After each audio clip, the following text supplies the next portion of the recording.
તો રામ મંદિરમાં પ્રાણ પ્રતિષ્ઠા લઈને કાપડ ઉદ્યોગમાં ભારે ઉત્સાહનો માહોલ છવાયો છે ત્યારે રામલલ્લાને લઈને કાપડ વેપારીઓમાં કંઈક અનોખું કરવાની ઘેલછા જોવા મળી રહી છે। સુરતના સ્માર્ટ કલર ટેકનોલોજી ડિજિટલ પ્રિન્ટિંગના વેપારીઓ દ્વારા કલરફુલ સાડી બનાવવામાં આવી છે, જેમાં કલરફુલ પ્રિન્ટમાં ફ્યુઝન પણ કરવામાં આવ્યું છે। મહત્વની વાત એ છે કે હવે ટેક્સટાઇલ પ્રિન્ટિંગને ડિજિટલ પ્રિન્ટિંગ તરફ વાળવા તરફ જઈ રહ્યું છે ઉદ્યોગ। ત્યારે અયોધ્યાની સાડીવાળી અનોખી પ્રિન્ટ બનાવવામાં આવી છે।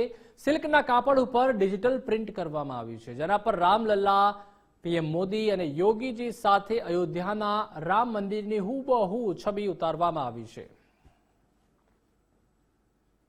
સ્માર્ટ કલર ટેકનોલોજી અમારી મશીન પ્રિન્ટિંગ મશીનરીની એ પ્રિન્ટ છે અને અયોધ્યામાં આપણે રામ મંદિર બનવા જઈ રહ્યું છે એને પ્રેરિતને અમને એવો વિચાર આવ્યો કે ભાઈ અમારે બી આવું કંઈ કરવું જોઈએ।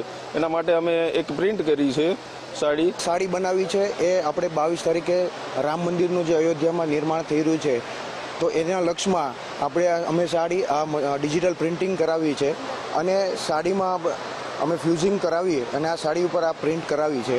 અમારો લક્ષ્ય છે કે આપણે સુરત જે ટેક્સટાઇલ પ્રિન્ટિંગમાં છે તો હવે ડિજિટલ પ્રિન્ટિંગ પર વળી રહ્યા છીએ, તો એને હેતુથી અમે આ સાડી ઉપર રામલલ્લા, વડાપ્રધાન નરેન્દ્ર મોદી અને યોગીજી મહારાજ અને અયોધ્યા આપણા જે મંદિર છે એની પ્રિન્ટ આ સાડી ઉપર લીધી છે।